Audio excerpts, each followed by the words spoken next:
Well, a day after admitting the game was up, Boris Johnson has returned to the business of trying to rebuild his caretaker government today after a record 59 resignations from it. One of those who's agreed to return is the former army officer Johnny Mercer, who is now back as Veterans Minister and with the increased rank of being able to attend Cabinet. That after storming out of it in April last year with very little nice to say about the PM or his fellow ministers. I'm pleased to say Mr Mercer joins me now from Launceston in Devon. Mr Mercer, good evening. Hi, how are you doing? When you resigned last year, you called the government, and I quote, the most distrustful, awful environment I've ever worked in. So why have you gone back to it? Because the government's not that same government, is it? Well, it's same Prime Minister, pretty much all of them are the same people. No, it's not the same government, it's not the same people. I was very clear at the time what the problem was. We need to deliver our manifesto commitments to veterans. And the Prime Minister asked me to do that, and I'm delighted to have the opportunity to serve again. This job you've got, though, Johnny, you were Veterans Minister last year. You're now Veterans Minister attending Cabinet. That's an interesting promotion. Just explain how that has come about and why it matters so much to you. Yeah, look, I mean, I've been campaigning for this for 7 years since I came into politics. My primary ambition was to reset the way this country does Veterans Affairs. We, made clear manifesto promises on these issues. The Prime Minister himself committed to the Veterans Pledge, which involved having a Cabinet Minister for Veterans Affairs. Unfortunately, it's taken 3 years to get there, but we are now there. We've set up the Office of Veterans Affairs. This aligns us actually with our Five Eyes colleagues, make sure that we can honour the sacrifice and service of those who serve with more than warm words and actually make this the best country in the world to be a veteran. OK, now, the Prime Minister has done this. You and I both know he's not going to be Prime Minister for very long. It might only be a few days, it might be a few months. How can you be confident that the next guy or girl who comes along isn't just going to scrap that attending Cabinet level, which, of course, I understand is important for you, allows you to clash heads together in Whitehall, if you like. But how do you know you're not going to be back in square one in a few days' time? Yeah, I don't know that at all, Tom. But, that is my primary focus, is to make sure through this leadership contest that all of the candidates who put themselves forward understand what we committed to in our manifesto.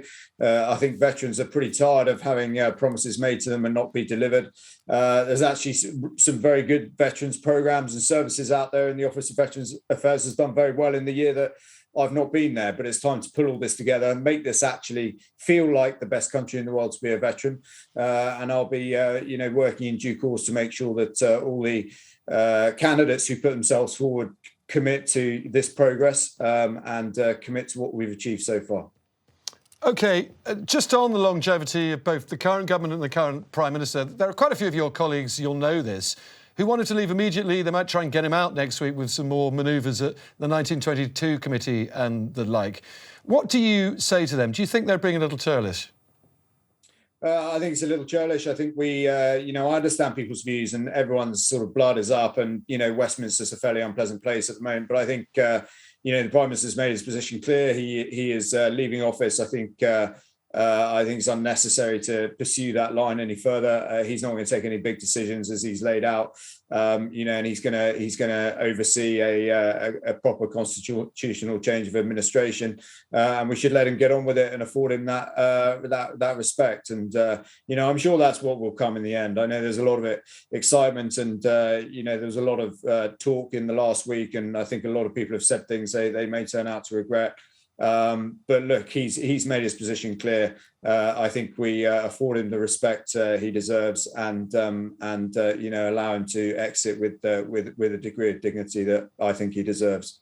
OK, well, I mean, you've clearly made up with him. You had a fairly big falling out with him now, so much so that you were behind the door of number 10 when he came back in, having given his resignation speech. You were in the pictures that were then put out to the likes of all of us.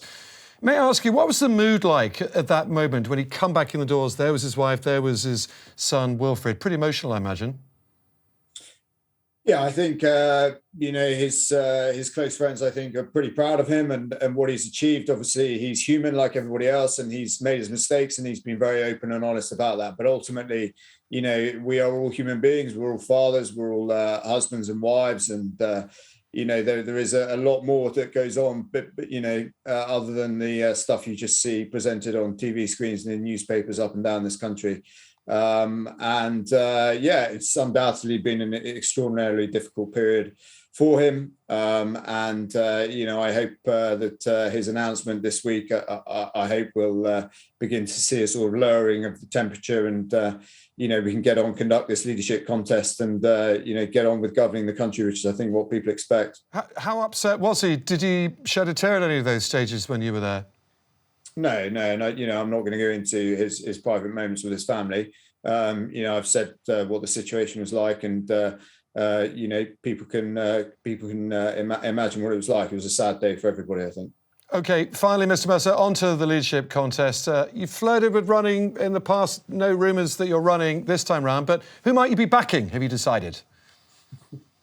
Look, my job in all this is to make sure that veterans' voices continue to be heard at the top table, that this country gets its veterans' care right, and that we follow through on our promises to veterans. And that is my exclusive focus throughout this leadership contest.